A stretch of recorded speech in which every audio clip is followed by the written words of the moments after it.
Welcome back, everybody, to Gringos Liberados 2025. It's Split 2 time already. Split 1 lasted a whole 5 minutes, and now we're ready. We've had a too long off-season, I will say. It was a bit longer than the LTA South would have preferred, but we are back this weekend. My name is Trajan, joined by 404 and RMC from the LTA South. Now, folks, now that we've had some time to kind of mellow out a bit, we've come to terms with it, we've argued on Twitter about it, we've done all of that. How are we feeling about Split 1, about where we landed going into Split 2? Does anyone have any strong feelings? Does anyone have a different opinion to the general depression that we felt at the end of Split 1? I do want to get a quick jab in. Okay, take a shot. The difference on LTA North Twitter after we beat KC in 3 games, might I add. Yeah. Saying it's bullshit that Brazil's going to take one of our world spots. This is a Travis. This is I got into an argument on someone. Someone on Twitter. I don't get it. I don't get into arguments. You got into it with Arsh, yeah. I don't get into arguments on Twitter. I usually just like I've learned in my older age to take deep breaths and just close out the app. That's usually the better. I noticed. I was like, why is 404 chirping online? This is not 404's normal mode. No, livid on the other side of that phone. Look, no, I feel very passionately about certain things, but I just know that Twitter isn't the place to have fair discourse. And then so quickly afterwards, I almost like resurrected the thread and was like, so about that third world spot after TL just fucking embarrassed themselves. Like there were some drafts you had Ziggs and didn't give it to APA, and you gave it to Jan, who was your best performing. Like, and that was like the most like glaring of the sins. Yeah. Right. Look. I'm not here to look. I understand what people are saying. Look, especially based on recent performances, right? Like, if we're being frank here. On merit, Brazil probably doesn't deserve one of the seeds, right? They're doing it because this is a huge population that, like, that is a very passionate fan base. They're going to watch. They're going to drive viewership, right? Or at least, even if you don't wholeheartedly agree with that, you can hear an argument for that, right? That, okay, number 1 of LTA South versus 3rd place in LTA North, right? Maybe that's evenly matched. Maybe that's not. I think you could take that either way. But it was really, really funny to watch the timbre of the discussion shift. Mm-hmm. From one extreme to another. Dude, from day to day, from game to game, literally. The LTA North fans were penduluming they were doing the, it's Jover, we're so back multiple times a day throughout the entire group stage. It was really unhinged, honestly, to watch. Like, the level of, like, I can't believe Brazil are taking one of our spots after the playoff cross-conference into we are the greatest of all time, NA greater than EU, which, to be fair, still holds to be head to head at least. Often true on balance over the last little while, right? And then into, oh my god, we're actually going to still fail again anyway, even though we started beating KC, we're somehow going to lose again. And even though TES were giving you games, they were handing out wins everybody at the tournament. Yeah. Except for the series they played us. They actually looked like an LPL team. They actually did. And I don't think it's not even like TL were making like way more ungodly mistakes than anyone else. Tess literally just played way better in that series than they did at like any other point in the tournament. It's just really funny how Tess have managed to disappoint everyone, their own fans and NA, and that's the one team you can beat and no one cares, you know what I mean? Like, it just, they managed to disappoint the entire planet Earth at that tournament. I do feel like we need to check the odds on that particular match to see.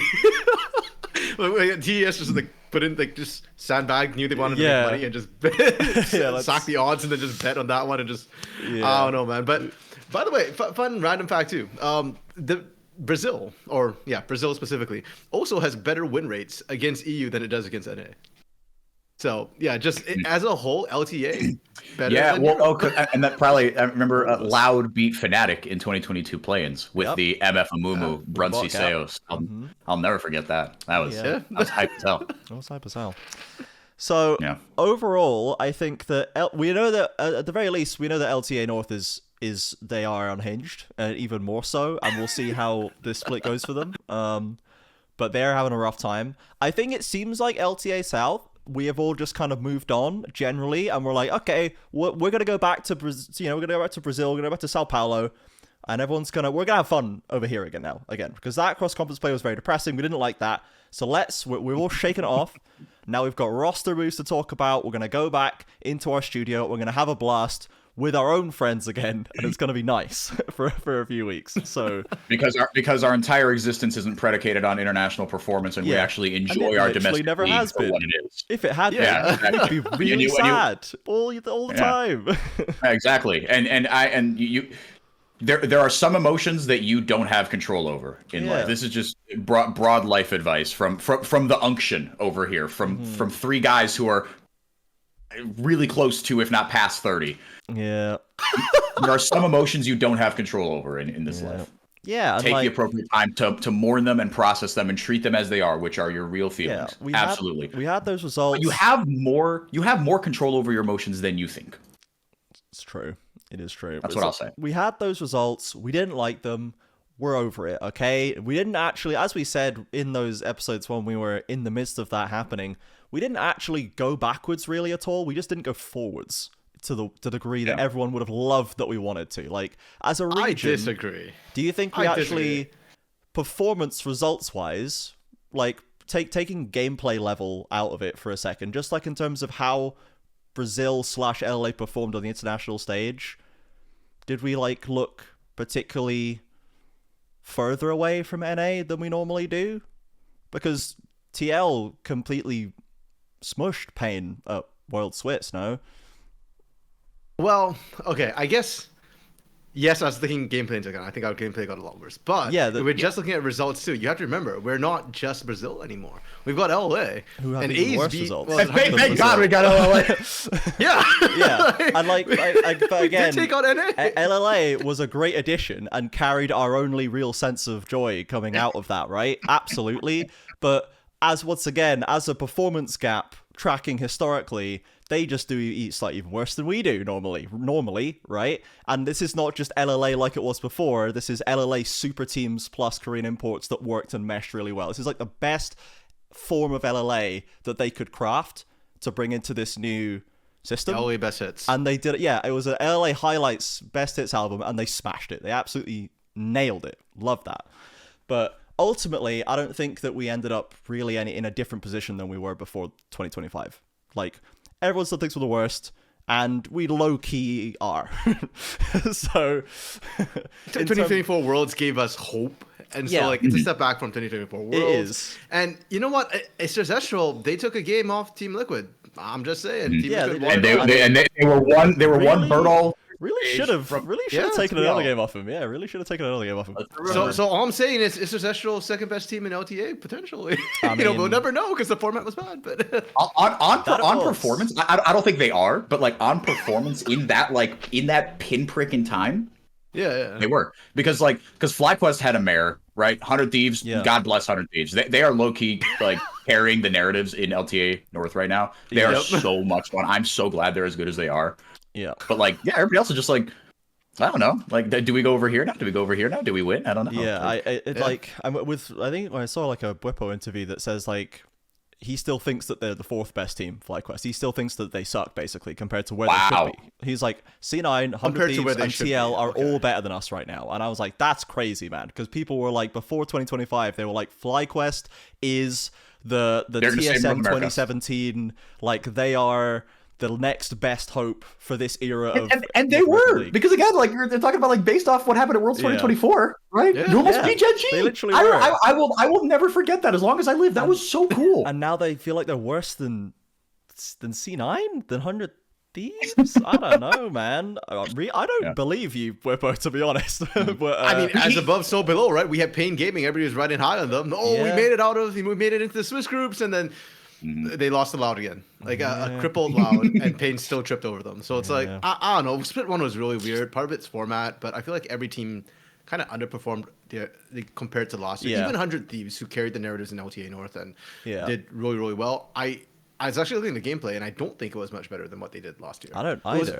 I don't think they're that much better than they were before. I think it's just they had a really good tournament, and I think there's a large chance they go right back down to being you can't hang with the big boys. Like, you're good, but you're not with us kind of situation. Yeah, I think North, the only but... team that did better than last year, okay, I guess 2 teams, is Furia and Leviathan. And Furia is like debatable. Leviathan's the only one that like unequivocally. Leviathan was playing with house money, man. They had an unbelievable split. They went wild. Yeah. All right. Okay. So let's focus in on LTA South a little bit more because LTA North's a mess. We can all agree that. But back down to LTA South, we have had some roster moves to look at. We're not looking at the exact same teams. Let's go roster moves. So for anyone who is watching the visuals, we do have on the bottom right, we have a document that RMC has put together with everything that we have kind of currently had confirmed, which feels like it might not be all of the possible changes, to be honest, but we are getting very close to the season starting, in that it starts this weekend. So I feel like maybe this will be it. And I guess we have to remember that it was just one split. It was just one dinky 3-week split that barely even counts. I was surprised we even got some of the moves we got in this. Yes. In this. Yeah. 100%. I hear you. Yeah. This off season, as we will call it. So let's just go down the list and we'll talk you through them and we'll give some reactions to them. So the first one, we're starting at the bottom. About to say, it's alphabetical. It's alphabetical. It is? Okay, right. So this is Fluxy W7M. And the one change they have made is Drake here has been demoted down to the Circuito Desafiante, down to a team called Rats, which is sick. Not Los Ratones. Ironically, the more sort of Spanish-speaking one is in England, and the Rats are in Brazil. Anyway, so Drake here has been sent down to Tier 2, and then we have gotten Ganks promoted to fill the spot. RMC, who is Ganks? Who's this? So remember I said Leviathan has had a great split this year, and they didn't last year. Well, Ganks is from last year. Oh no! I gotta be honest, he's from Peru. I have not heard much about him in general. From what I understand, he only has a little bit of Tier 1 experience on Leviathan when they were playing in the LOA. Besides that, he's mostly been Tier 2. So yeah, I don't know too much about him. I was taking a look at his stats. He looked okay on that Leviathan roster. Like he didn't look like the reason they were losing, but he also didn't look like a carry. So could just be like. I was gonna say, like, stylistically, how different are they? Because that to me seems like the only reason you'd want to make a move is you got to like shake something up big time. Because otherwise, I don't see why you wouldn't just like keep the language barrier or lack thereof, right? And just kind of run it back with a promising just like CD jungler. Yeah. Sure, yeah. And I think we do have quite a few promising CD junglers. The thing with Gangs too is that he plays a lot of different champions. Like he does play some carries. He played like Viego and Belveth while he was in LA last year, which is not super meta. He whipped out in Mumus, but he also plays. Hell yeah, my goat. Which true, yeah. In a Mumu jungler, I'm forgetting. He played like Hecarim. In their closing season, or the equivalent of our split 2. So he seems to have a pretty wide champion pool, but at the time, like it was very like AP mage meta, and before that it was like the Sejuani, Rel, Maokai meta, and he played all of it. He played like a lot of Talia in the jungle as well. He played Nidalee in the jungle. So it feels like he just has a very wide champion pool. And so again, I didn't watch a lot of his games. I don't know his playstyle that well to the eye test, but just looking at the stats, he just seems like a I can do it all sort of kind of guy. So for Fluxu, if you're picking him up for a team, I feel like you're picking him on a team that already has carries or wants to run some very specific strategies, which is weird when I look at the Fluxu roster because again, that's Pain Gaming Academy plus Fu, and that means you've got carries, but you lack your carries activity. Yeah. So Drake Hero was great for them because like Tatu, like, he's somebody who makes things happen. And I don't feel like Drake Hero's aggression was at fault. Like Drake Hero was ganking, he was getting it early action there. I feel like Fluxu just failed in the handshake, and that was the biggest problem. I don't know if ganks is necessarily the answer to what I perceive the problem to be. Yeah, and we have to wonder how much of this roster is trying to actually is going into this going, we're going to bring ganks in and now we're going to perform well in the LTA South, or how much of it is we need a jungler to play, Drake Hero doesn't want to play anymore, or like we just don't have like a good relationship with him, let's just give ganks some play time because we think he's could be good in the future and we'll just like give him some stage experience and maybe we can trade him or sell him or build a new roster around him in a year, or like I think this year just is still going to continue to feel like they're just here because they have to be in terms of the organization, and unless we see much more evidence to the contrary, I'm just like not going to take any of their decisions with a lot of weight, to be honest. Because who was Fu's jungler last year? I'm having a hard time remembering. Shinny. Yeah. Okay. Yeah. I'm trying to think of how do you highlight Fu, right? Because he is your shining star, clearly, right? Like, it's not that other guys can't be, but he's established already. He's been there and done it, right? Yeah, I mean, and I think on the Fluxer roster last year, Shinny was a big driving force of the team. Like, Fu doesn't strike me as the primary playmaker on the team. Like, he's clutch. He's clutched up big time when they needed it in the late game. But he's not consistently the guy who's going to make those plays. He's a damage dealer. So you just dealer. need somebody proactive. He's not like an engager. Yeah. No, he's a high damage, high sort of like lane, not like solo killing all the time, but high lane performance. Yeah. Like younger puts out house. Good numbers. Yeah, he has like, in terms of how he affects the game, tends to be more like a Kaboom house, like a Kaboom with Parang and Wiz house, who just puts up big numbers every game. Empty calorie stats now. Yeah. So it's we interested to see what Gangster does if he gets a chance to play like some Nidalee and some Viego and some Mumu. Like, we get some cool picks coming through here. It does seem like there's a lot of variety coming through in the jungles. Picks like Nidalee are actually just being picked low key quite a lot for compared to what Nidalee usually gets in terms of playtime. It's not just Canyon. It's people are deigning to pick this one more. So I think it's for a while now. It's been quite a nice varied time for jungle, where there has been a lot that you can make work in this role, and I think that's still the case. They don't care about the lane swap change. If anything, just makes their early game less complicated, probably. So they can just kind of do what they want. Might be better, yeah. Yeah, so I think that this could be a chance to see something cool from Ganks. Some more playing time from Fu. We like Fu. Maybe we get to see Marvin and Gig settle in a bit more. We literally saw them go, 0-4 in split one. Out the door. Yeah.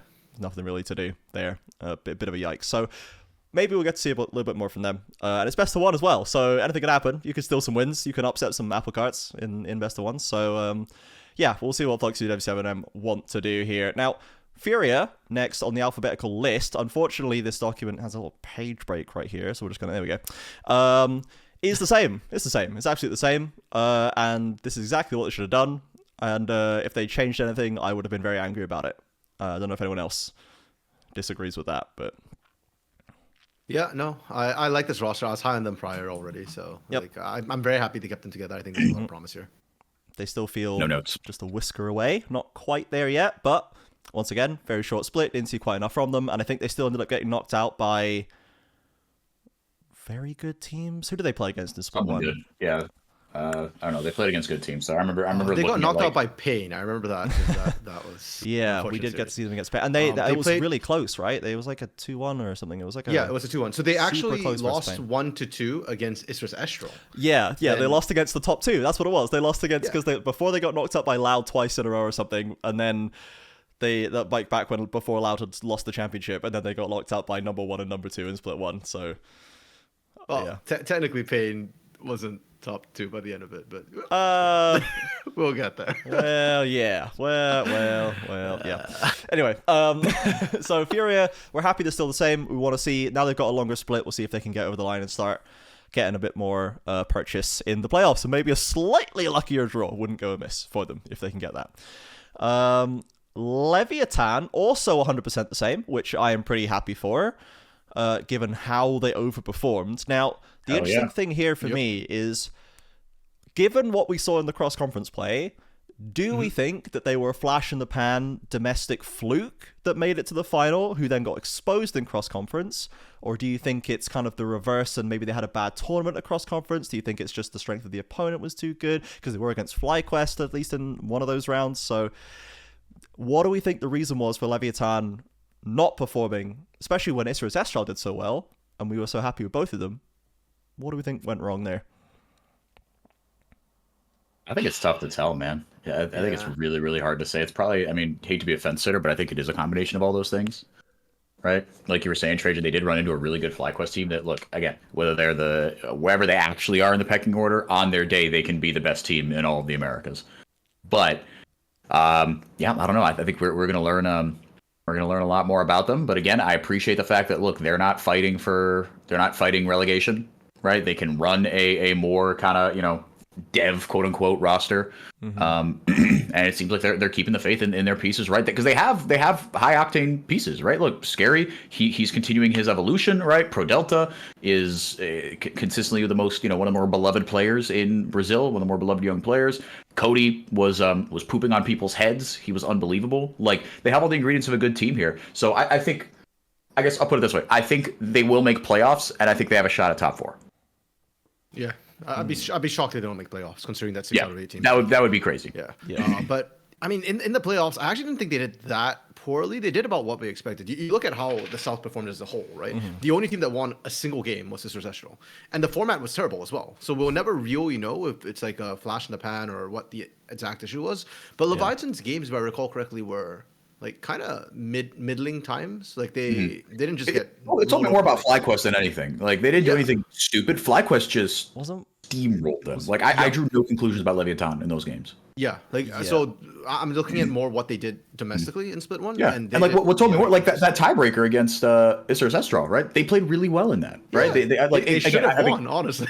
They got out to an early lead, and so, but I think this is kind of what the next step we need to see from them, right? Is that they are a team that they know how to play individual lanes well. Their early games are good, but there's always what separates the good teams from the great teams, right? I feel like we're talking about Brazil international events or North America international events. Is up until 15 minutes, it's, oh my goodness, you've got a 4-1 kill lead over Gen G, but then you look up and it's like, well, actually they have a tower and they're up 3,000 gold somehow. You've taken 0 objectives.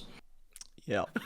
Right. So that's the next step. Maybe a little bit of high pressure stage experience lacking, especially for players like Pro Delta and Scary, Zothvi. Zothvi has been to international, but like, again, it's not as recently, I don't think, as Seo has. Well, I think all of them except for Scary and Pro Delta have. So all the non-Brazilians have. So the LLA core has, but Scary and Pro Delta are. Pro Delta's never been to an international event. Yeah, Pro Delta's been to one CBLOL final, and Scary has not even been. Pain needs to pick Pro Delta back up again, because they're losing the title of Forever Second to Pro Delta right now. Yeah, that's what. Yeah, he's truly carrying the Pain mantle. Yeah, they thought he was holding them back to second, but he was holding them up. He was propping them up to second. He was on keeping them there. So yeah, it's exactly the same roster, and I think particularly Pro Delta certainly struggled a bit in like objective positioning and kind of being in the right place at the right time and knowing when to engage, when to not, when to be in their face and when to not. And I think we did see a little bit of sort of greenness there for Pro Delta in that kind of high pressure situation, and some really experienced players like the ones on FlyQuest just kind of knocked him over, and we were able to catch him out pretty quickly. So maybe a little bit of like, I've not played against players who won't let me do this kind of thing. So I think there's definitely some growth there for sure for Scare and Pro Delta. We knew this was the case. And certainly domestically, I just want to see them get back to that and not be too disheartened, I guess, by the FlyQuest drubbing that they received. And have used their off season well, continue to build on what they had before.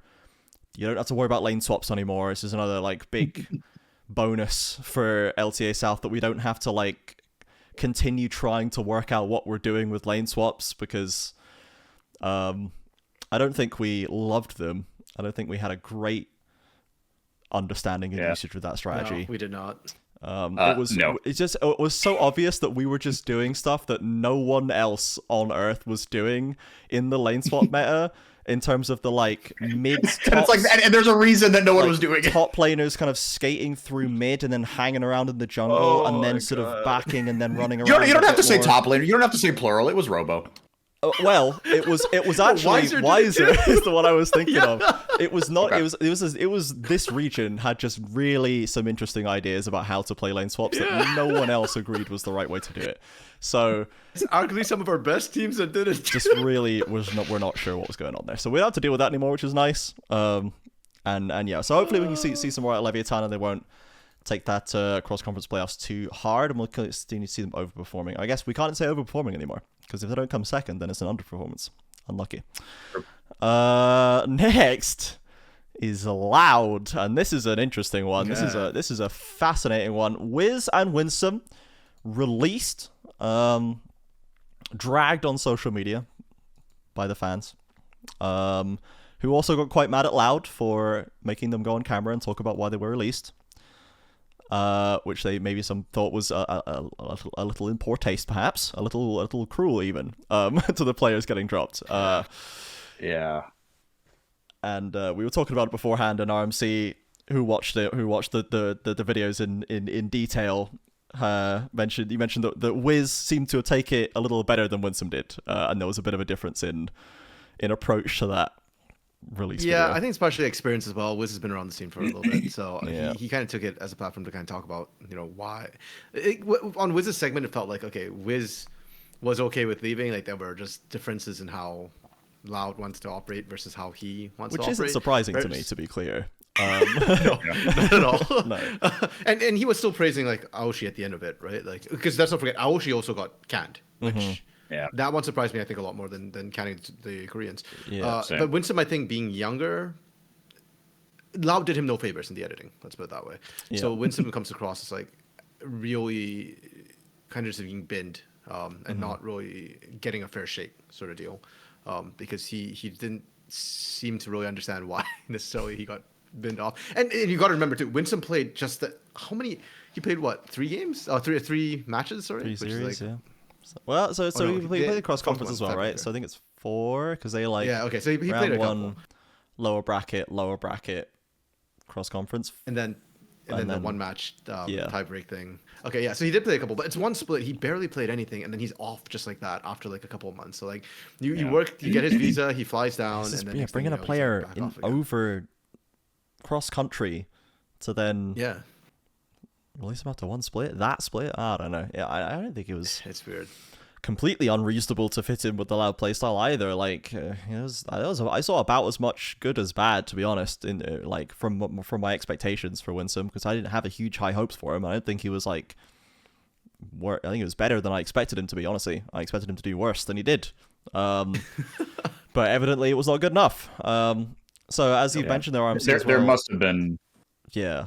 I was going to say there must have been something untenable, like that they felt was untenable. That look, this is not going to work. And I think Loud definitely have a greater sense of urgency, right? Every offseason, every offseason for Loud, is this the last we see of Robo and Tinones? Are they going to switch, right? So it really feels like there is that sense of urgency. And I guess we'll never know if it was something that could or couldn't have been fixed, but clearly they felt like, look, something isn't working here. Let's get in some old reliables. Yeah, and I guess that's where my problem is with these roster swaps, because Loud has already stated they want to win. Like the goal is to win now, not down the road. They're not developing. They just want like players who work now, and that's why they ended up with a roster that in the video they're saying might be the oldest average age of any roster in the history of League of Legends. I think they're 28 plus years old.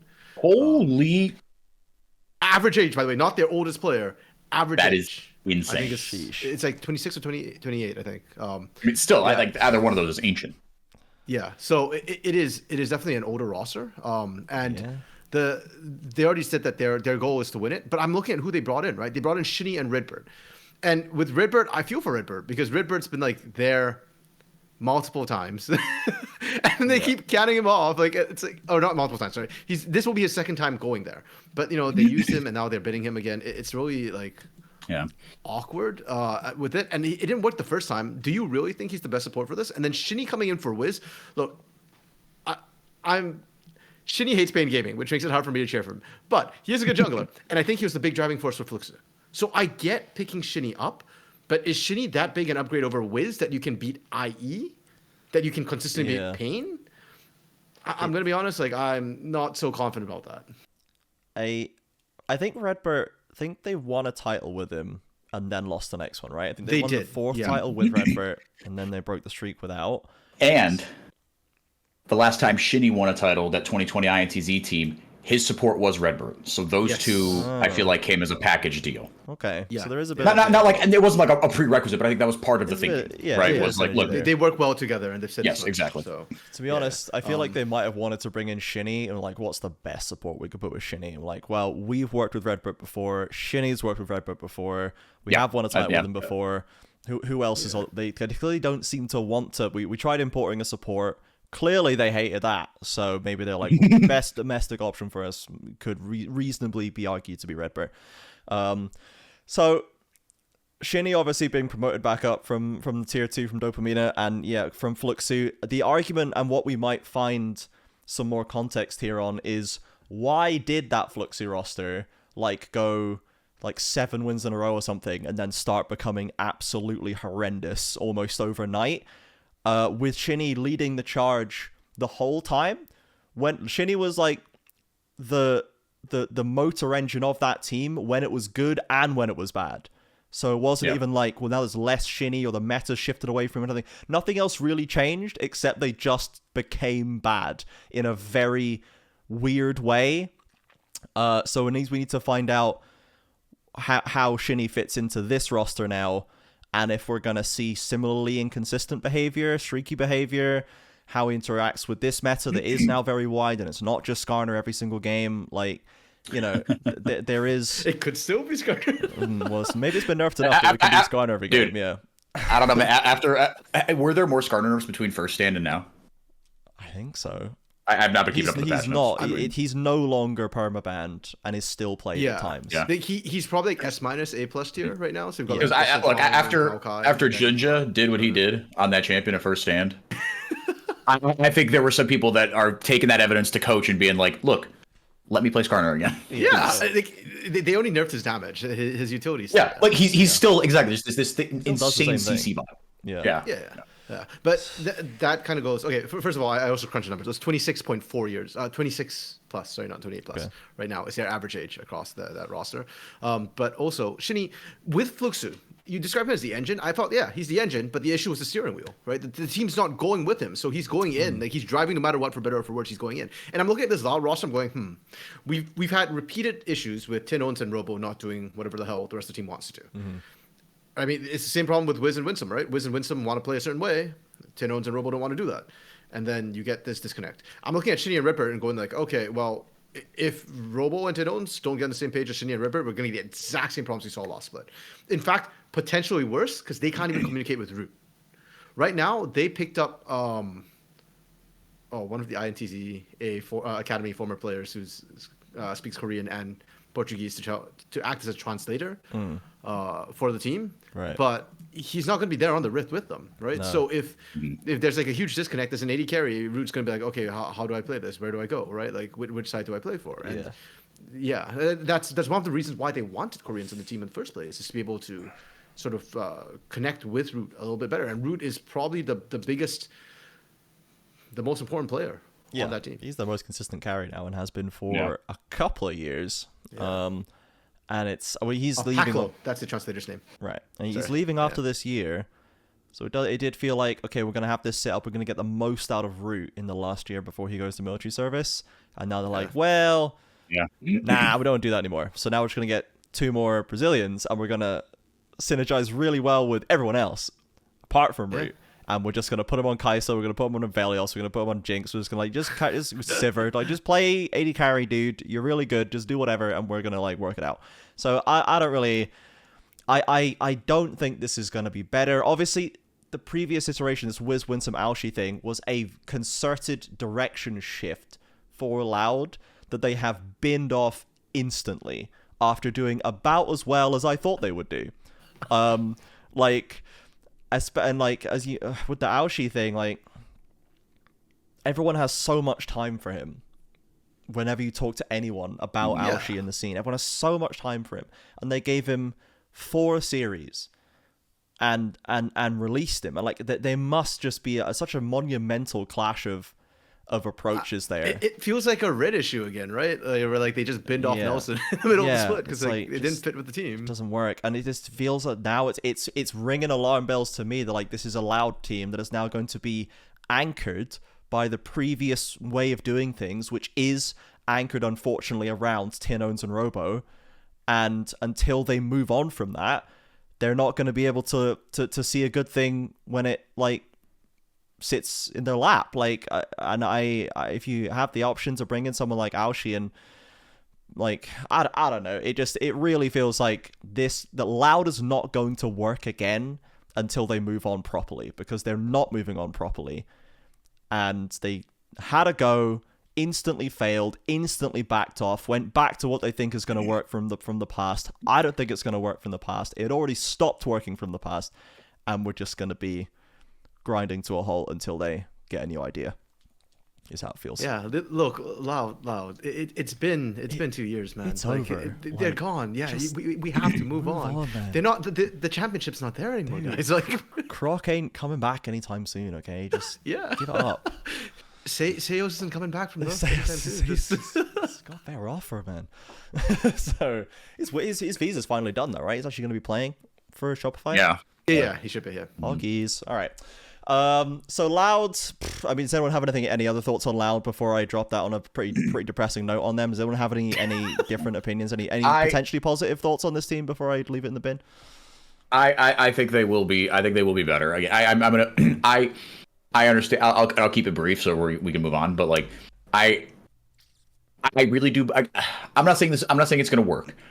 I guess I understand their thinking more, and I think that the sense of urgency around Robo and Tinones and Root especially, right? I mean, I talk about them being the time gators, but it is really Root, and he's going off to military service. I think once he's gone, this roster will go, a completely different way. Yep. What they were doing before, right, before this year, it was working right up until it wasn't. But that doesn't mean that it can't work again. It might not, it probably won't. And I think when they lost to Pain, that was a little more Pain being really, really, really good. Like, that was the perfect CBLOL team. They were playing so well, right? And Loud wasn't playing well. I hear that. But as a trailer backs into Trajan's house. But I don't know. Again, it's like... you can't, if you're Loud management, you can't sit there and look at Root and say, hey, I know you got one split left at this. We're going to try something completely different that might not work. Like, I feel like you have to sell to Root. Look, here's something that you've seen can work, right? And I think Shinny, my theory, this is where we're getting into theoretical. Shinny with people that will push back on him, because again, it felt like Shinny was the engine of that Fluxu team, right? For better or worse. And it was just, here's Mama Duck, and she is going right into the Baron pit. And everyone's going to follow, right? Yeah. Or maybe everyone's not going to follow, but she's going into the Baron pit, right? But, it's okay. Maybe pull him back a little bit, right? And you have a little more kind of structure and a little more, guys with stronger ideas of how they want to play. Now, that could backfire spectacularly, right? Because it seems like they essentially need Shinny to be like a bot, almost, right? But he is someone that could be high floor. He could be like, I don't know. I don't think it's going to work. I think it can work. I don't think it's insane. I don't think it's insane. Yeah. I'm going to be watching Shinny, obviously, as closely, just to be like, why was Fluxu so weird? Was it you? And we'll see if it was him, I guess. Yep, we're going to find out. We'll see how he gets in there. Anyway, that's Loud. Next, we have Pain. Pain Gaming. One change, and a pretty dang big one. You'll have seen this one. Yep. Anyone who watches this podcast will have already seen this go around on socials already. Dinkato retired almost directly after the first split concluded, and everyone was waiting with bated breath to see who the new mid lane would be. There were a number of candidates suggested. The two leading ones ended up being Gory, who people might remember from Golden Guardians in LTA North and is now on... a PCS, not an APAC team. Yeah, he's on an LCP team. LCP team. That's the new, yeah. But so he's now gone elsewhere, and the other option was Roamer, who's been promoted from NACL, who played on TL's academy roster. He's also been in T1's academy system in the past, an amateur team system in the past. Very young player, brought over to the Americas, young Korean player. So, Pain Gaming, same stack, new mid laner, RMC, Pain heads everywhere. Thoughts on this? Dinkato out, Roamer in. So, first of all, it's worth noting, Dinkato wasn't dropped. He chose to retire. He retired. Like, Pain actually didn't even put pressure on him to retire. The one who was getting more flack, even though Dinkato probably suffered the most, and everybody recognized that he was the biggest gap, Karaoke somehow still got more flack than he did for whatever strange reason. I don't know what's going on with that, guys. We need to stop dogpiling on Karaoke. He was fine.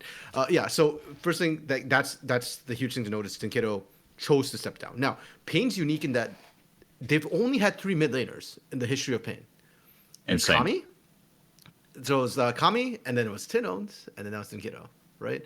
So whoever picks up this mantle isn't just like a mid laner where you're trying to win with. Pain traditionally kind of builds on these foundations, on the mid laner especially. So picking it's up like TSM. Roamer, I was about to say this has a Bjergsen to TSM Exactly. vibe. I was about to say that. It really does. Yeah, 100%. And that's kind of the situation that I think we're looking at right now. So picking up the import was always going to be a big discussion already when Gory was kind of the other one that we were talking about, because whoever we pick up, it looks like it's going to be a long-term sort of play to come through.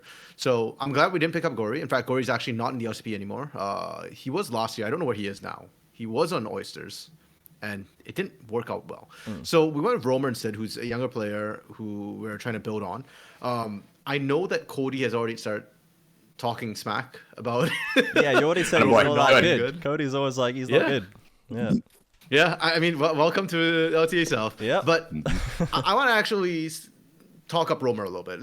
Granted, I don't think he's necessarily like the best in Tier 1 already, but he comes from NACL. So he went to North America. He played there in Tier 2 for a bit. And when he was there, back in, was it 2024 spring, the two best mid laners were Quad and Romer, two Korean imports. And Quad now is on FlyQuest, starting on a Tier 1 team, and it's like one of the actual players to kind of look at. Now, granted, Romer was a bit of a cut down from Quad, but Romer's still good, guys. Like, and coming into the LTA South right now, Brazilians, we're getting bodied by the LA mid laners, okay? Like, we need some mid laners of our own. Tinons and Dinkedo, who are probably our best mid laners, didn't really hold up to it. I'm looking at Fu now to kind of carry the torch. And I think Romer mechanically should at least have a shot. So I am hopeful for Romer, but I will temper Painzetchi's expectations. This is probably not the split where Pain runs it all. Or if they do, it's coming off a late season run. I don't think the early season is going to be that fun for us. Well, so the thing about that is I don't think mid lane has ever felt massively important for Pain comparatively compared to like other teams. So like, I'm not saying Dinkedo wasn't important to Pain ever, but there's a lot more Nocturne Ori games and Ari games and a lot more Titan Callista games that kind of, stand out to me as this iteration of Pain. If you swap a mid laner out to someone who's not going to have as much of an impact, maybe. I don't think Pain loses like one of their main ways to win the game. I think, especially with this Titan roster, I don't think Dinkedo was ever like the win condition for this team. It's just not the way they played. He had good games, he had bad games, but he was never drafted around in the way they draft around Titan. And even sometimes the way they draft around Weiser, when he has like the Jax pick or he has like the Renekton pick. So depends on how Romer plays. And my question, how much do we know about what Romer plays and how he plays? Because when you import a young gun T1 Academy system Korean import mid laner, you're probably not expecting to put him on Orianna every single game. So what are we expecting from Romer as a stylistic mid laner? Well, he's a carry. Like back in 2024, it was the AD carry meta, right? The one that Tino struggled in. Like Zeri, Tristana, Lucian, Corki. Yeah, he's great at those. Romer's a carry. And I think that's one of the big reasons why Pain fans were looking forward to picking up a Korean mid laner was because under Dinkedo, you're right, mid lane has never been the focus of Pain under Dinkedo. But prior to Dinkas, Kami and BRTT were the big names, right? In the first iteration. Kami was like the carry mid laner in Brazil for the first era of the region, And then after that, we had Tinons. And Tinons... Like the second carry mid laner in Brazil. Yeah, the 2021 split one was one off Tinon's back. That's why I lost my mind when people started going after Tino. It's like, why are we going after Tino? This guy gave us a championship, Painzetchi. Like, what are we doing here? Yeah. Like Judas. Yeah, like why are we? Like, y'all were hammering him even before he won. When he won, we should have just stopped, right? Yeah, but that is fandom. Yep. I guess it is. But Pain has had carry mid laners in the past, and that's what I think they want now. Is a carry mid laner, and Romer is that guy. Romer can also play more utility. He played a lot of Talia and Hui, I remember. And I think Orianna was the other mage he played a lot of back in 2024 in NACL. So he can do whatever, but I want to see him on carries, right? Like, I want to see a Yone. Give me a mid laner who can please actually play Yone. It's so busted right now. Oh my god, I would give my right arm.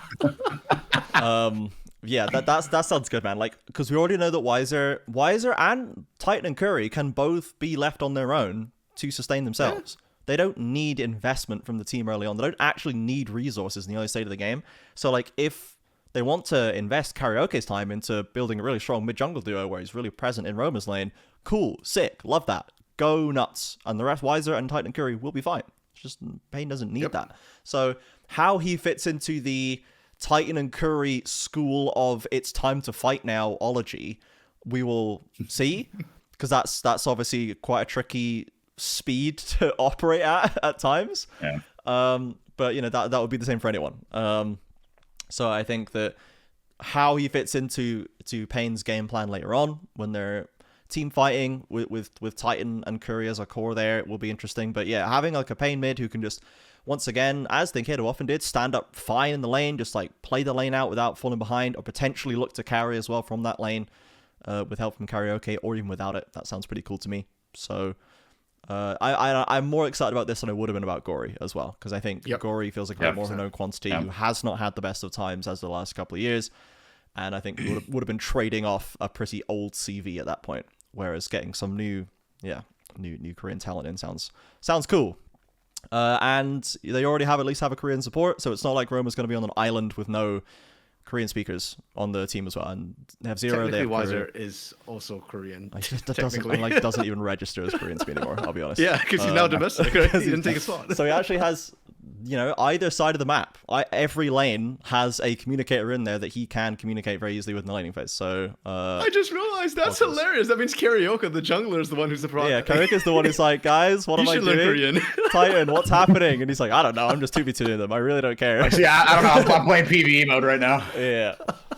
Okay, so exciting for Payne. We'll see how that bets in. I think I agree though. Yeah, it probably isn't the one where Payne returns to a championship straight away. It's not impossible. But I'm expecting to see them just perform well, and then let Romer bed in, and hopefully we don't ship him back somewhere else after one split, guys, because that's really cringe and doesn't help anybody. It's Payne. He'll be here for years. Yes, basically. Payne with mid lane is Payne makes big long bets. They yeah, they're investing for 10-year returns on this one. So, okay, Red Canids. If we're talking mid laners, let's talk Red Canids. Because they had the first big move of anyone. The first big confirmed roster move of anyone.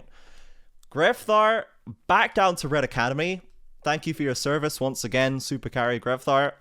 And Mago, Jean Mago, is in. Into the mid lane. Another young talent, but a Brazilian young talent in the mid lane that people have been rumbling about for quite a while. As RMC has put down here, was currently a free agent in the most recently, but has played on Flamengo Academy in the past, and has just been kind of floating around solo queue, being really good at the game in the region for a long time, is my understanding. Yeah, so he's got actually a quite a long backstory. Jean Mago does. So Jean Mago, like, he played in 2021, guys. Yeah. Like he has not been playing professionally for a long time, and when he played in 2021, it was in the academy. He was like super, mechanical player in solo queue, and so he got scouted. So he got scouted in 2021 by Flamengo, and then his mom got cancer, so he actually had to quit to kind of help at home. But he always wanted to compete professionally. He always wanted to come back. So he actually tried to come back again in 2023 after his mom went into remission and everything. Then she got cancer again. Jesus. Yeah, so he didn't get to play once again. And then, unfortunately, this time she actually passed away. So because of that, he's been away for a little bit. So now he's coming back in, and we're in 2025. It's been 4 years since he was first supposed to start playing. He has not played a professional game since 2021. Yeah, I don't know what to expect from this guy. Everybody keeps telling me he's amazing. Look at his Irelia, look at his Yasuo. He's going to take over. But I'm sorry, man. I've watched Dioj and I've watched Aithuza. And those guys at least came up from tier 2 and they still got bodied. Yeah. I don't know about... I've heard watch his Aurelia before. It was about Bowl. Yeah. And I don't care to watch his Aurelia, I'll be honest. Bowl won his lane with Aurelia. Give him credit. Cool, he won man. his lane. That's really cool. That's really sick. Yeah. Love that for him. Oh my goodness. So, 404, what is your thoughts on Mago finally debuting up here? Replacing Grevthar as well. Obviously, is a very individual, unique piece of any team. I mean, look, it sort of like, I don't know. I feel like I would just echo everything you said, right? It's going to take a while if it works, because he's a very fundamentally different player, right? I feel like we tried Red with a carry, right? And it kind of worked, but it also kind of didn't, right? Again, it just feels like the best version of this team is with Grefthar and Aegis, like doing what they do. And look, you've got another carry threat in the top lane, FNB. You've got a solid bottom lane, okay, right? But it feels like Grefthar just adds so much of a wrinkle to that team, and then this will be the $1 million question, right? And maybe Jean Mago isn't a fair piece to compare it to because, again, of the inexperience factor and the many lapses in consistent stage time and pro play.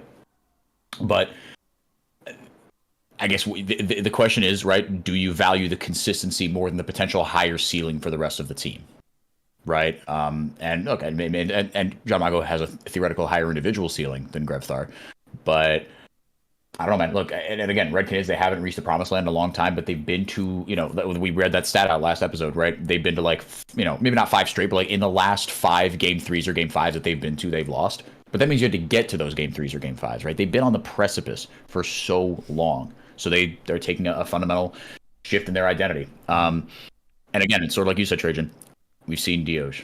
We've seen Ithuza, right? And Dioj, I think, was fine, right? Ithuza was a disaster. Yeah. But, yeah, again, and this is even more unknowns, right? To say, like, oh, how is it going to work? I have no idea. Yeah. I have absolutely no idea. It could go 10,000 different ways, right? But, look, again, so, we're going to get to our tier list a little bit later.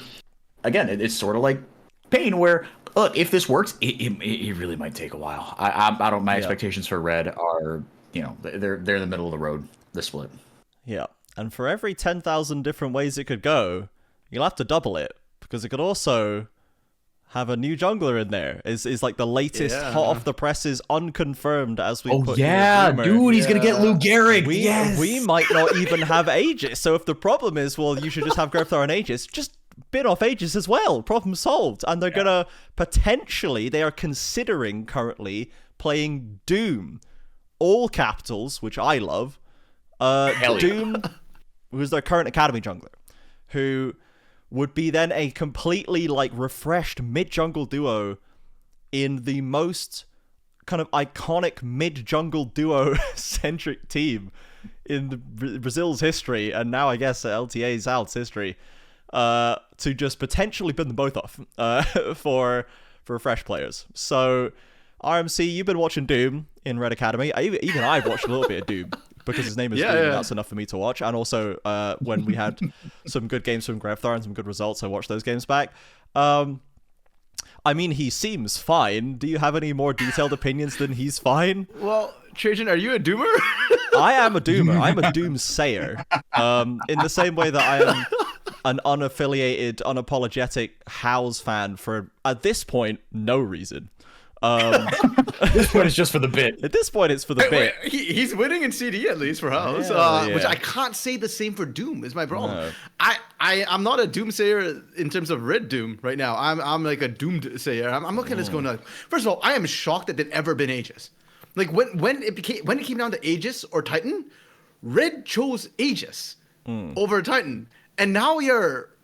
Maybe now they're realizing their mistake because Titan won a title and Aegis hasn't been able to recapture the high highs. Buyer's remorse there. Maybe, but I'm sorry, Doom just ain't it to me. Like Doom's perfectly, like you said, he's fine, and I think that's the best way to describe him right now. He's fine, he's serviceable, but when paired with Grefthar, a mid laner who, by the way, in tier 2 in CD is one of the best mid laners there individually, and with the ability to always sack his lane and support you in the jungle. Red Academy is sitting at 1 and 2, and the teams they played aren't even necessarily the top teams right now in CD.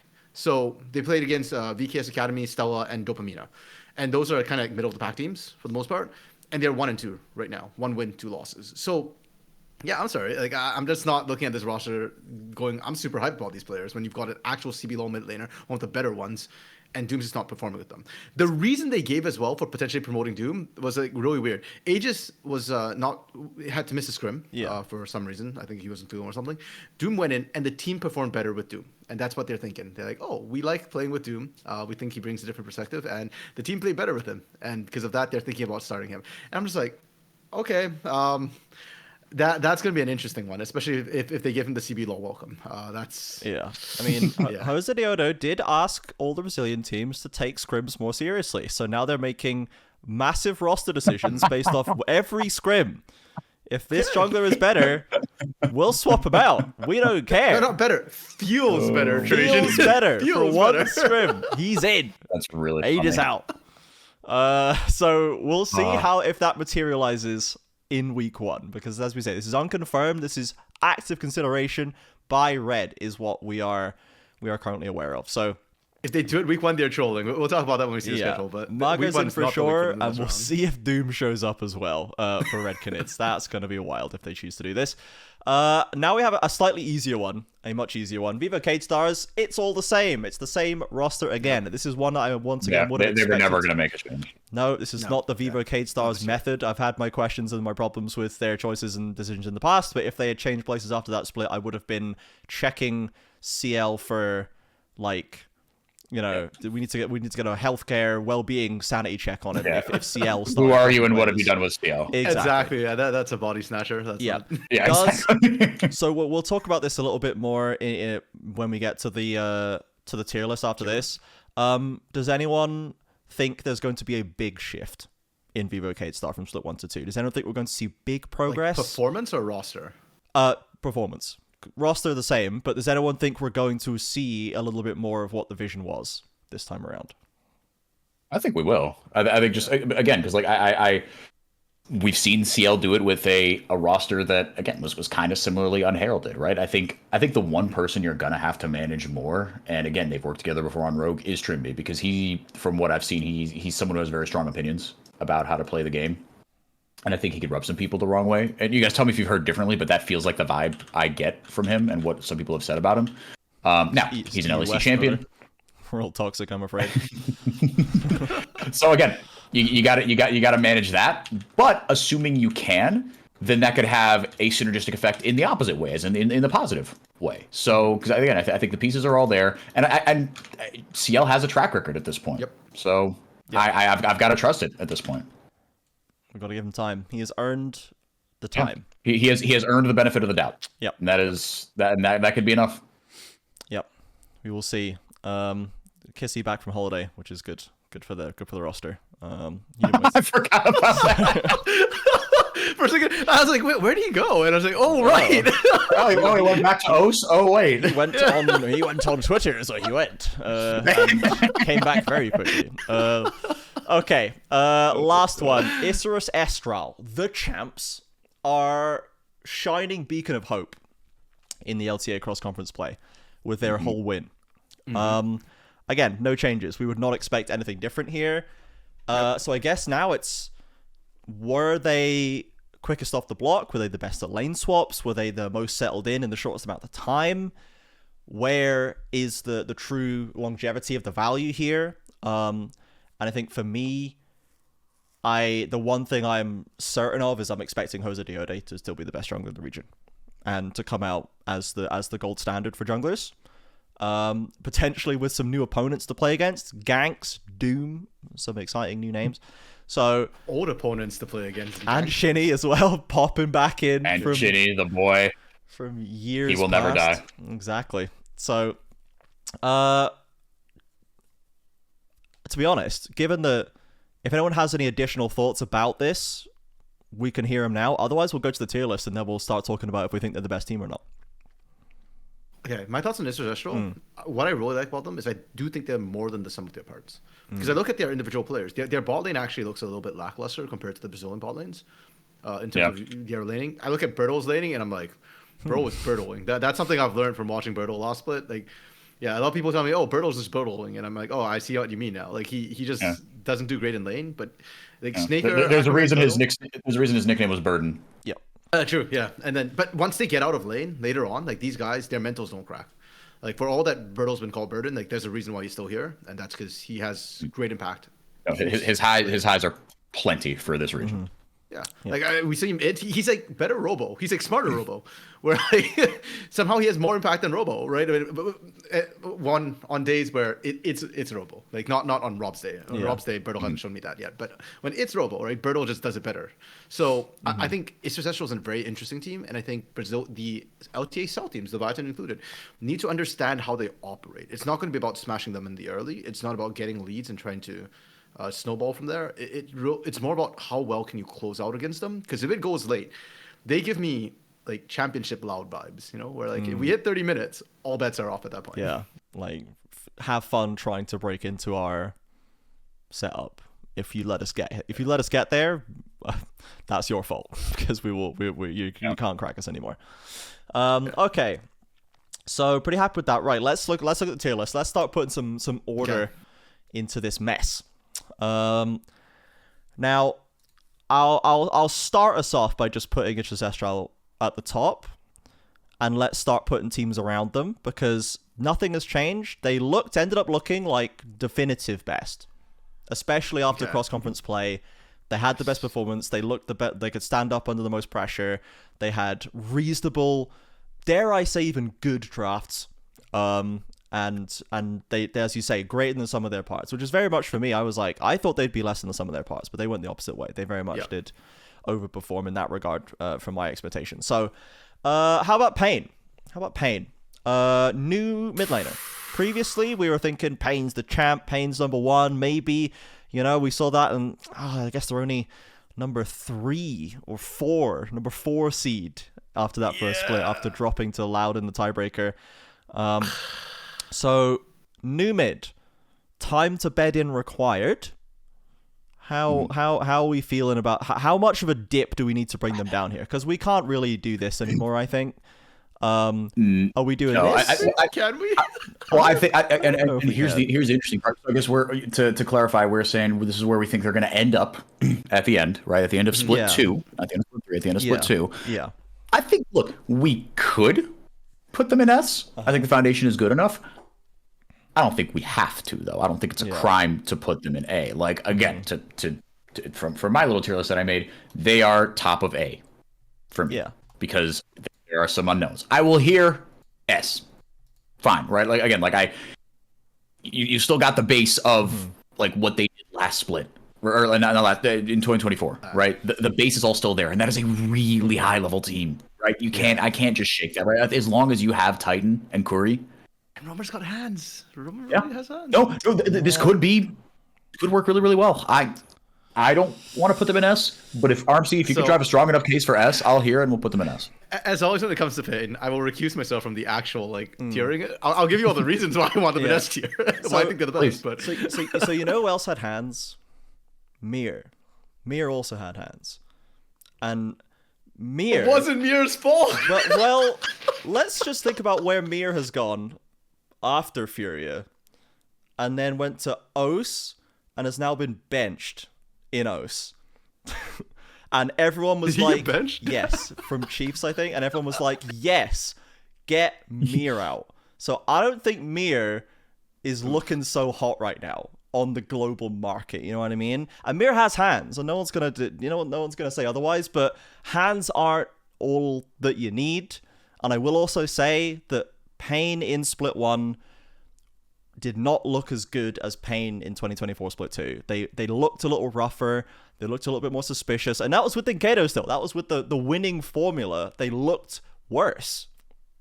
And now we've changed a key part of the formula. So, but then Kiddo looked worse, right? That's why we along with the other 4 players that are on this team that are also there still. You know what I mean? So, I would not caution them in S from what I saw in Split 1, and a new rookie-ish, mostly rookie mid laner into tier 1 especially. I'm not gonna put them in S just because they imported a Korean rookie. You know what I mean? Like.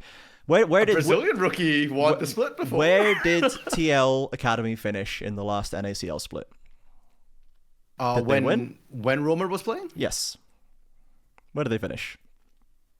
I think they were like second. Let me double check. Because nope, not even close. Holy crap! They actually that was summer. They bombed out summer. Yeah, they made third in bombed spring. out in summer. Then... I hear. So yeah, let's not Trajan, be nice. I'm just saying, let's not put the cart 10 miles ahead of the horse here on Romer. Okay, let's see how the boy plays. Now, I think top of A is still fine. The rest of Pain is still very, very good. The meta has been de-cringified, and I think they're going to be better for it. And now we have a potentially exciting new mid laner, right? So let's leave them in A for now, and we'll put some people around them. But before we do that, would anyone like to argue that Fluxu is not D tier? Yes. Actually, I'd like to put them in E tier. Yes. Okay, let me add another one there. Unfortunate. So, and as a reminder to everyone, last time Fluxu was C tier and Leviathan was our D tier in Split 1. So we all learned lessons there, but Fluxu, unfortunately, no, I don't think Ganks is going to be the reason to save you here. Furia is one that we were very excited for. We were very high on them, and we still feel good about them, I think. Yep. But, and again, maybe I think from a generous standing point for me, I'm like, well, we didn't see enough of them because we only saw them for 2 series. Was it just 2, right? Or was it 3? 3, because they beat Fluxu. We saw 3, yeah. Because they beat Fluxu up. So, like, we saw them in 3 series, and it was against the best teams in that tournament, and they looked good against them, so, like, we can't really say how really good or bad they are. Do we want to because last time we put them basically here, kind of middle, high A. Yep, I'm still high on them. I'm down for them to go in the exact same spot as last time and just roll it forward. 404, do you feel any better or worse about Furia? I mean, I feel better, right? I was looking at on my monitor here who they lost to, because I remember being like, okay, yeah, they got dumped out, but they lost. They took a success draw to 3 games. Yeah. Then they dumpstered Fluxus to W7M. They did, but everyone did. Amazing. And then they took Pain to 3 games.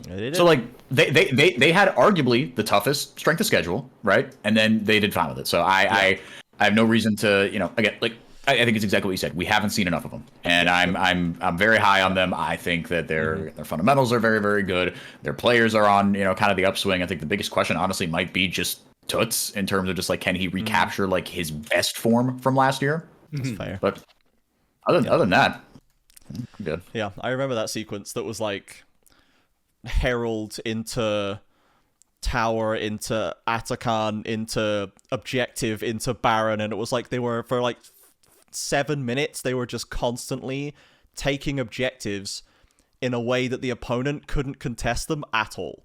And they were just like snowballing. It was hot. It was so cool. Just the entire game just got ended in that 7-minute split where they just took everything on the map, and it was not possible to. Like, it was as so a color caster, as an analyst, like that was just, yeah, it was just like, just watching it was just like, oh yeah, yes, so good. Anyway, good job, Fury. All right, so holding pattern for Fury, we'll keep them where they were. Leviathan now to upgrade them from D. Now, how are we feeling about Leviathan? Because they were our 2nd seed last time. By last split's placing, they would be 2nd in S. Who wants to put them somewhere else? Because I'm feeling,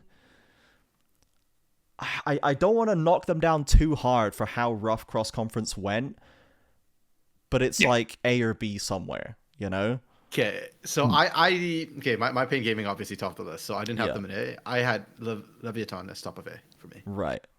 Head of Furia. Yes, yeah, because I had Isras Estral and Pain alone on S tier, but again, my Pain Gaming is completely biased. So realistically, I think such an Isras interesting Estral. matchup. We didn't get to see it. We didn't get to see the matchup in Split 1. But it would be fascinating. And I just want to watch Furia play against all of the teams so I can see how it goes. And now we get to do that. Split 2, we are going to see that, which is nice. But I'm like, who would actually win in my headcanon? And I kind of think Furia would win. But yeah, I'm there with you. But that, personally, I'd be happy. Yeah, but I'm there with you, Trajan, and I'm just trying to decipher whether that is just some Brazil bias and like it's a little more from Furia, right? Because Cody probably beats Tuts, and Seo and Pro Delta low key could pretty comfortably beat IU and JoJo. I think for me, it comes down to Gigod, right? Like how godlike is Gigo gonna go this split? Yeah. If he goes hard, I think they beat Leviathan, not even close. Yeah. But if he's like average, then things get really dicey. And the problem with Leviathan, or the reason why I'm favoring Leviathan a little bit, which is because of what Cody and Seo showed us in the first split, they looked really good. Like Cody carried in a way that literally no Brazilian mid laner is currently doing in split 1. So yeah, he was unreal. But I would like for Fury to win that matchup. Yeah. That'd be nice. So like I think RMC would probably have them Leviathan ahead. My gut says Fury ahead, 404 as a deciding vote. Who would you like to don't favor? do that, man. Brother. I don't know, man. I'm gonna say Furia, but again, if people get mad at me, that's understandable. But it is just a little more like known quantities, right? And I think again, like you have that. I mean, I was gonna say you have that big X factor that that Leviathan don't because you have Gigo, but you could say, well, why isn't Cody? Yeah, they've that got X factor? Cody, they've got Saya. Right? Like, You do have Cody, yeah. We're just Brazil biased because we're ex-Brazil casters, okay? So here's how I'll put it. The gap between Gigo and Zothvi for me is bigger than the gap between Tuts and Cody, and that's how I'll settle it. Yep. Sure. Fair enough. Loud. Who we were discussing if Loud was even going to make playoffs before we started going live. So don't worry about people flaming you for it, I'm about to take the heat. I have them. Okay. I think, and then maybe there's a hot take. I don't think Loud's problem was Wiz and Winsome, pardon me, at all. I think the problem is Tinones and Robo, and they didn't change. And because of that, I think they're going to struggle again. Finally, someone else has joined me on the Robo hate train. I'm so excited. Let's go down together, bro. Let's go down together. Think they haven't grown. Bro, like he's not a problem. Like he'll still do fine, but I think like Loud's underlying issues. It's not the mechanics. Like it's more just like they don't seem to have evolved past 2023. Even in 2024, they were struggling. Yeah. Okay. Yes, but like I don't know. To me, like you don't make these roster moves unless like it didn't feel like it was Robo and Tinones kind of calling the shots, or if it was, it didn't feel like Winsome and Wiz were on the same page as them, right? How many times did we see Winsome in a tri brush just like, what are you doing over there on Rel, right? He had some cool engagements. How many times did we see Ritbert sitting in the bush and we're going like, what are you doing? And Croc's like diving head first without Ripper. Yes, okay, but again, I think that again, and this is theoretical because we don't know if this is gonna work, but I think it could, right? But like Shinny and Redbird, they have played together before, and also Redbird for all the we want to flame him for like, oh, he wasn't on the same page as Croc. They won a title. They won a title together, right? Redbird is a good support. If he, I don't know if he's going to win the title. Bad. Like I said, I think the problem is Tinones and Robo. I don't think it's Shinny and Ripper in this case. I mean, I don't know, man. Like Winsome was not good, dude. Okay. Like, and again, whether he could have been or not is a different question. We'll never really know. But I think they'll make playoffs. I think this is this is. I don't think that you could. Again, where they'll end up. Again, I think me. Yeah. I think they'll end up like 5th, right? 4th or 5th. But I put them in B. Mm-hmm.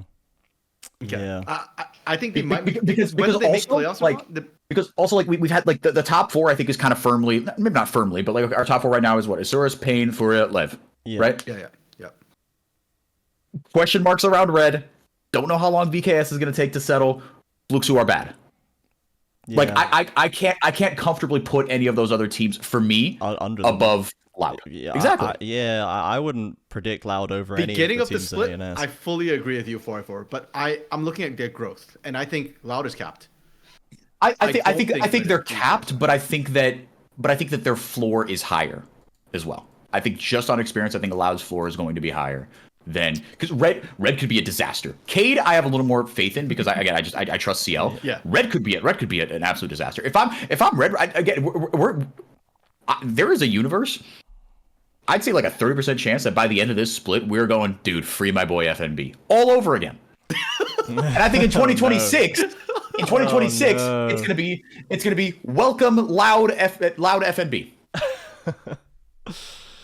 I mean, I could see that. If it was part of a full package refresh, I could get behind it. But if it's just like sub Robo for FNB, then I'm like, no, you've no. I think it's going to be a wholesale change. No, because yeah. I think with Root gone, Robo and Tinones will look for new opportunities as well. I think this year is the last. But again, that's why I think that's why you're seeing this desperation because this is a last dance for Loud. But what if Loud bring Brunsey and FNB? They get Brunsey back from Red, and they bring FNB, and then they have. Then I think Red crapped a bit when you literally had all those players, and it's easier for you to just acquire a new mid jungle. Yeah. Okay, so leaving Loud where they are for now, because I don't think any of us would predict them above any of these 4. So now we need to put Red and VKS around it, because that's kind of the real crux here. is this how is do where we it's gonna get think interesting. these two are going to interact with Loud and potentially with the A team? Because I don't think anyone's going to say that they're going to be anywhere near as just Estral for a bit. But I don't even think they're going to be A tier. I don't think any of them are A tier for me either. But No. how are we ordering the problem children here? Because Yeah, in fact, yeah, that the tier list how it is right now, aside from the order in B, actually, right now, stop the count. this is it. This is exactly my tier list. It's a pretty good tier list, to be honest. And now, This is exactly what I have on my other monitor. if they just like not been messing around with their jungle, I'd be like, I'm gonna bet on Mago and put red here. But the fact that we're like, maybe we'll just not play Aegis, who knows? I'm like, what's going on there? What's going on behind? What's going on over there, guys? Because I actually had it in reverse. I had Kate Stars red and then Loud. you had this. That's my last one. I can hear that. Okay, but here's my problem: is red and Kate Stars. Every time we tier list them, I struggle because on one hand, CL was always like, "Oh, don't expect too much from the roster we're building." He is great at keeping at publicly hammering people to keep expectations low. That is a fundamental part of his brand, and I appreciate that because but this year, everyone else in Brazil is not opposite. doing that. This year he did the opposite. He said by the end of the year, this roster is going to do well. By the end of Split 3, so I'm kind of just like, I don't know, like maybe I don't think so. I just I don't think so either. so. But so I'm like, I don't know. But the other hand, like I've doubted CL so much, and then I'm looking at red, and the Doom news is what's really making me drop them below Kate Stars. Yeah, if it's Aegis, 100%. I think they beat Kate Stars. Like there's magic with Aegis on red cannon that he just clutches up when they need it. But Like, it's such a tough call because of all the roster potential shifts coming in from red. It just throws everything into chaos. when VKS's last roster overperformed, were the two big catalysts for that in my head were the Frauds. debut of Laleko in mid, which because he came in super hot, and then the second split of Smiley when he became just that off season. He turned and he went from like good and serviceable, reliable, but you don't put him on Callista, to this guy will make the entire region have to think of Callista counters because he's like so good at it, kind of thing. So, but like when these new exciting names kind of came in and were immediately like, that's more valuable than I thought it was in the off season. I don't think I could say that about from what I saw from Kissy. I can't say it about Morteus. I would never say it about Bowl because he's not good. And like Trimby, You really hate Bull. like I really just don't think he's a good player, man. I just don't think he's a tier 1 player. I just don't. And then like DeSamus was already good by the time he hit that. I think he muted Arms, you're RMC. muted. Sorry, my mic. Oh, he's for some back. odd reason. Yeah. But his champ, the carries are actually, I think, in the top lane right now, and his champ will I actually don't work care. against He's not good at them. He's not good at them. He can't beat FMB on them. He can't beat FMB on carries. He can't beat Robo on carries. He can't do it. He hasn't got the juice, man. You know that Trajan really just does not rate Bull when all of a sudden he's championing Robo's ability. Yeah, like Robo sweeps this guy. Like Robo sweeps this guy. Trajan's brand for the last 3 years has been House is underrated and goated and my sweet angel baby, and Robo is trash. Is trash. as Robo stacks up title after title, and House underperforms every single time he gets put on a good roster. But let me tell you, folks, that is nothing compared to where I rate Bull. No. My goodness. No, dude. It's like, so because I just have so little faith in this project that I don't really think CL can make it better than I think Red can be. I'm okay with that, yeah. And especially after just one more split. If we're giving him, Wait, as he wants us to give it to the end of the year as well for this to be good, and he's like, "What? Wait, end of the year, guys. Wait, end of the year." I'm like, nah, bottom of B. See ya. Like, So if we average out where we think these three teams will be, please tell me it doesn't average out to like all the same. to all exactly even. Okay, hold on. On top I'm of gonna each pull other. up I'm gonna pull up a .txt file and we're gonna do this the We're gonna do old-fashioned some way. All right. maths. Yeah. Okay. Okay, so I have Loud, Red, Cade. Trajan, you have in order. Red, Loud, Cade. Red, Loud, Cade. RMC, you have Cade Red Loud, holy Cade, crap. Red, Loud. Cade, Red, Loud.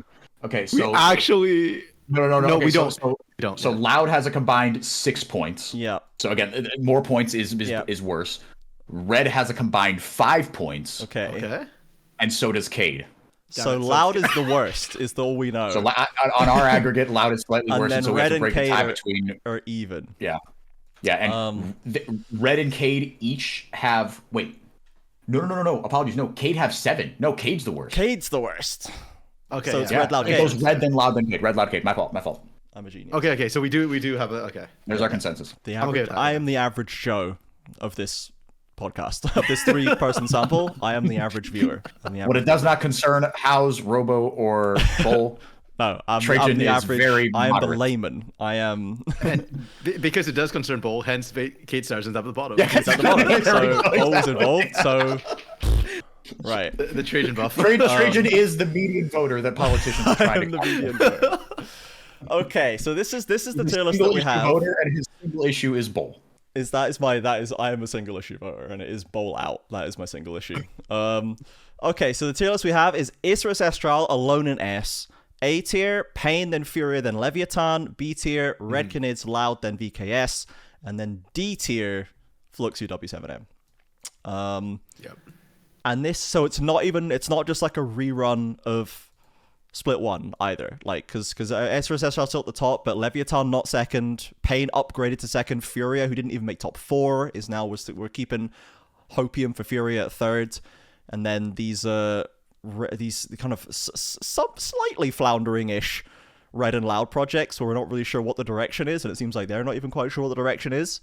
We think they're going to struggle, and then I certainly just don't believe in the VKS project, but we're still waiting to see what the result of that's going to be. So, Yeah. So it's the same top 4, but we've swapped the Loud and Furia, essentially.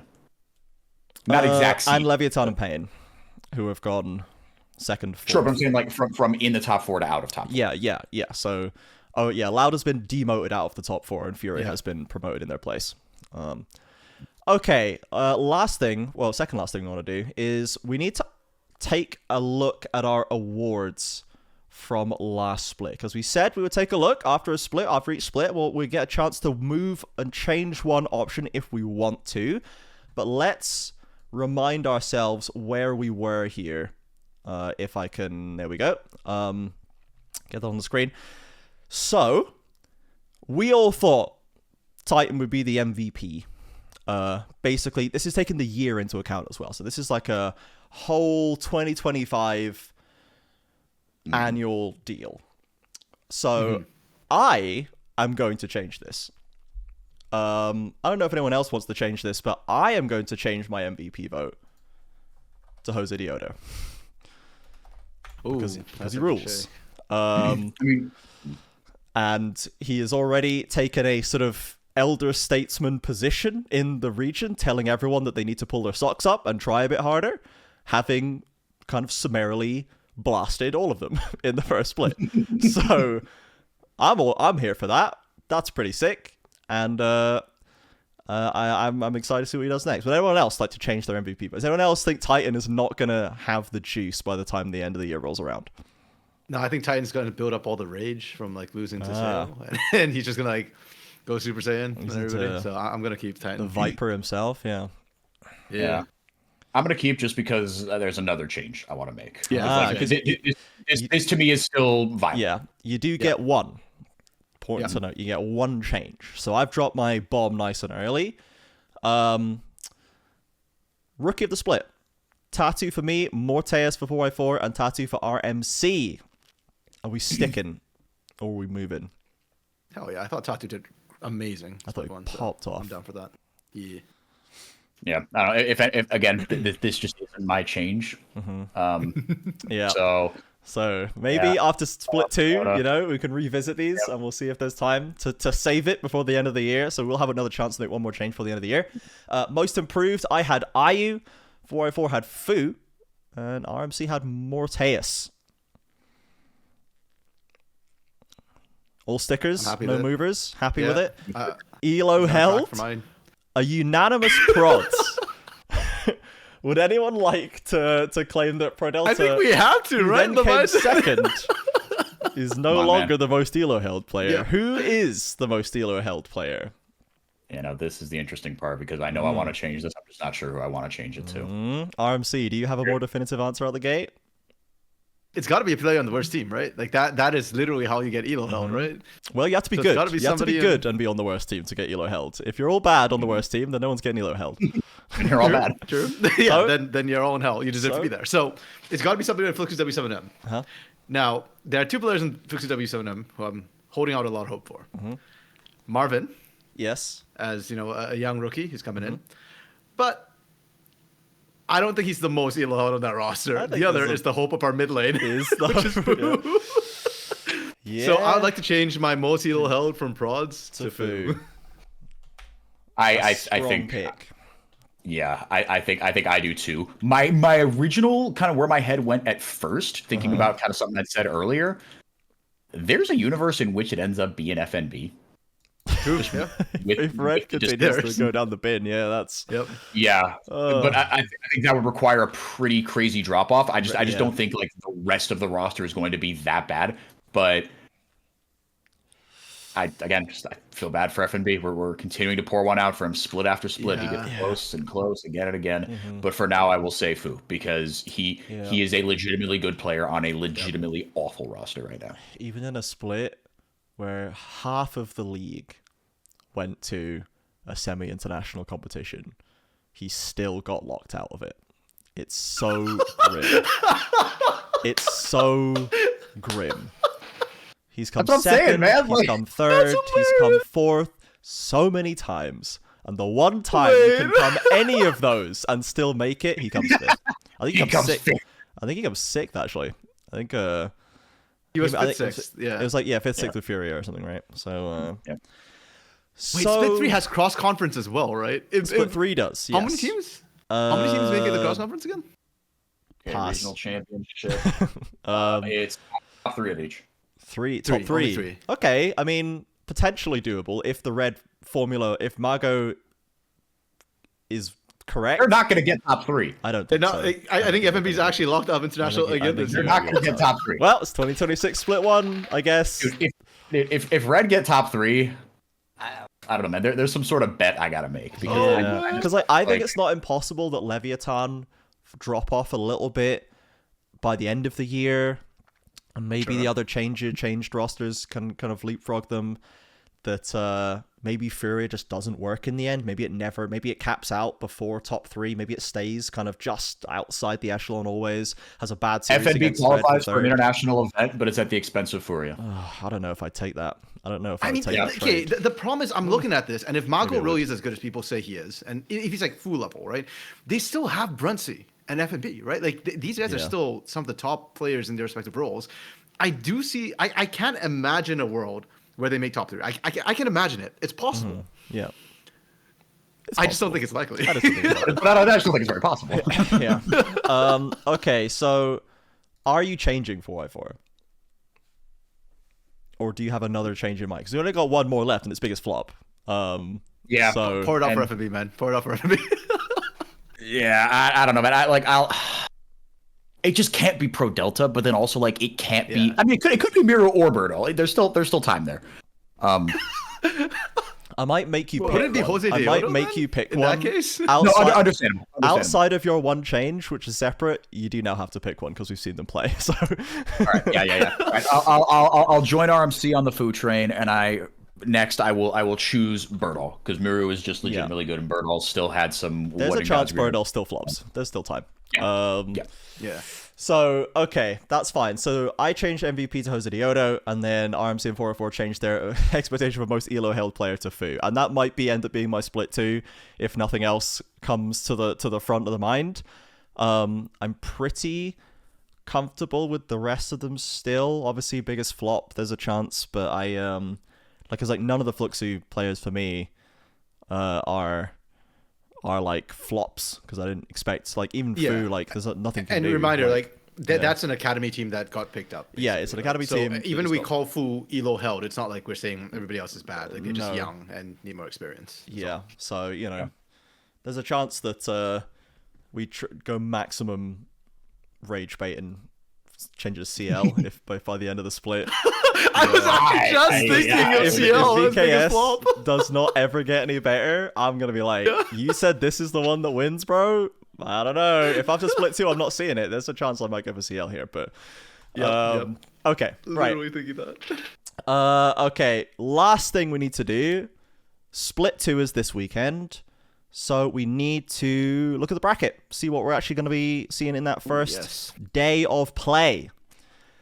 And so before we get into that, yeah, we should probably talk about the split format, because split 2 did just get changed up during the offseason. Yes, they did. So there's kind of 3 phases for it now. We start with a single round robin between the 8 teams. So pretty straightforward, best of 1, nothing too crazy. And then we go into a group phase where it goes snake draft. So one group will have 1st seed, 2, 3, 4th seed, 5th seed, and 8th seed. And the other side will have 2nd, 3rd seed, as well as 6, 7. 6 and 7. Thank you. Yeah, 6, 7. And those 2 will play a single round robin, but best of 3, full fearless this time, because we had to shoehorn in full fearless no matter what. Yeah. Then after that, the top 2 teams from each of those groups will automatically qualify for playoffs. The 3rd and 4th seed of each group will play against each other. Yeah. And that's for survival. So 6 teams will make it playoffs that way. And that will also be a best of 3, just single elimination. And then we hit playoffs, which is the usual playoffs where top 4 teams is double elim, bottom 2 teams are single elim in the lower bracket. Yeah. And those will be best of 5s all the way down, I think. Yeah, if I recall correctly, best of 5s. I believe they're all best the way of down. 5s all the way down. Which is when full fearless actually gets fun. Yes, exactly. So in the best of 1s in the first couple of weeks, this day 1 is absolutely massive. Hell yeah. This is mega matchups, or at least very interesting matchups that I really wanted to see. JPEG, you know? So Pain Isurus Estral, number 1. So they didn't even do Leviathan Isurus Estral. They didn't even do first versus second. They actually just put Pain in the first game again, because they know what side. I mean, the first in Brazil versus the first in the started LA. on. So like Isurus Estral versus Pain, Romer versus Romer versus Miryu. Sorry. Birtle. You can put Roma versus Birdle if you want, but Sorry, no. Roma and Birtle were on the same. yeah, team that's the only team kind as, of lane swap that is Zigzone. legal. Yeah. Is just swapping him in top laner. So True. Roma versus Miryu, who did have a very solid start to the split, was not quite the level of Cody's, but was very, very good still. So we get to see Roma against the literal first seed team and see how that beds in, see how Pain does. Leviathan Furia after that, which is the matchup I just spent most of the tier list saying I wanted to see, because we didn't get to see it last time, and I'm fascinated to see how it goes. So this is going to be a very, very interesting one, see how they both land and see if our averaged Furia preference ends up being true, or if Leviathan are still hot shit. Then we get to see if VKS are actually going to look as good versus Fluxu as literally anyone else who faced them has. It's the toilet bowl. Yeah, which is going to the 2-7-8 teams. hopefully answer our question of, okay, VKS, you had your 1 split with some tough matchups, but you also look pretty bad. You had an off season. This is meant to be a long project. Everyone should be slapping Fluxu W7M. If you're not slapping Fluxu W7M, what are we doing? What are you doing here? There's a whole split behind if you're not slapping W7M. So that's going to be interesting to see how well VKS plays.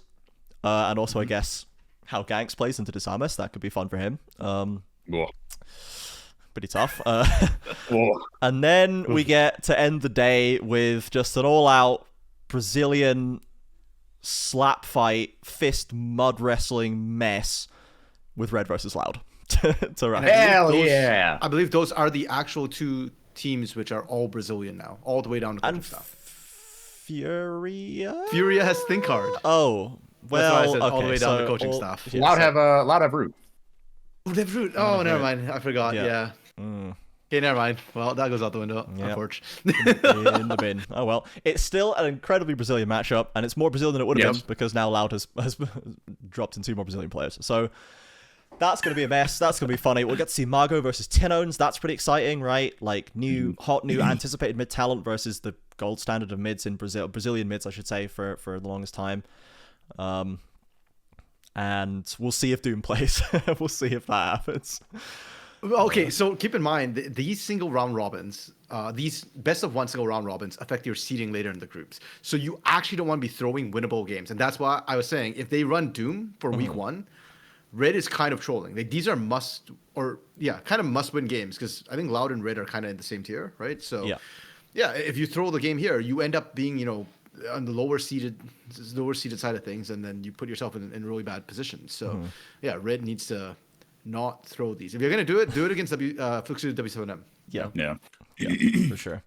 I think for what it's worth, just quickly, the second day matchups are less interesting, but Loud Pain is always going to be funny. I said it's another best of one, so Pain just still find ways to lose They best choked of the ones last best of one Loud. they played Exactly. against Loud. Yeah. Just somehow they did it. So that's going to be pretty funny. And then Furia versus Isurus Estral, I think, is pretty cool because they almost took it away from them in the split one. And then depending on how they do versus Leviathan, we'll know what to maybe expect going into that second match. So from this week one, I'll get what match you're most highly anticipating from both of you, and then we will do quick fire predictions for all of them just to round out the episode. So without heavy context, just who do you think is going to win all the way down? So most anticipated match though, first RMC. Man, the analyst in me thinks the Rit matches are the most important ones, but I'm kind of with you, Trajan. For I want to see Leviathan and Furia go at it. That one's gonna be really fun. I thought we were just gonna go around the houses for a minute, and then you just say Pain Isurus Estral because, obviously. No, I guess I think Roman needs time to bid in, so this is so you don't actually Loki don't want to see that. I mean, it'll be fun for Roman to match up against. I said Brittle earlier because they were old teammates. It'll be good to see that clash. But, get used to get some experience on the Brazilian stage, which would be fun. But Leviathan, Furia. 4i4. What's your preference?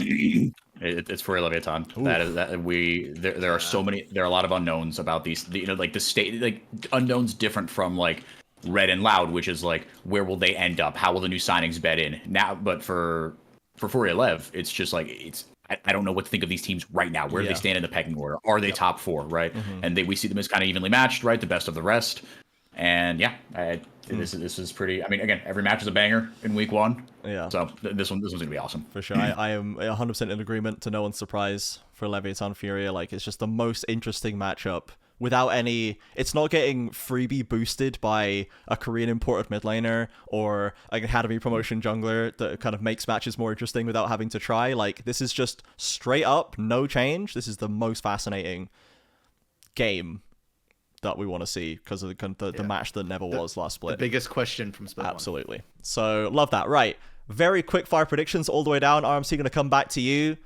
Again, you cannot explain yourself. Just give me a prediction on the result. We're going to do all 8 matches, RMC. Pain, Isurus Estral. You've muted yourself again. He doesn't want to give the answer. Screw it, Pain. He's going Pain. Leviathan Furia. Oh, are we not just... Did I run through all? Oh, yeah. Go for it. All the way down. Okay. Leviathan Furia. Furia. VKS Fluxu. VKS. Red Loud. Kind of spicy. Oh, yeah, this one's kind of a tricky one. Red. Okay, we'll do one day each. We'll do one day at a time. 4i4. Pain, Isurus Estral. I will go Pain over Isurus Estral, Furia over Lead, Let's go! Cade over Fluxu, but Loud over Red. Ooh, he's been on Loud. I've been the one staunch, maybe this might work, Loud defender today, so that does track. That does track. Yes. I will take Isurus Estral over Pain, Furia over Lev, Cade over Fluxu, and Red over Loud. As a Loud non-believer of many years. Day 2.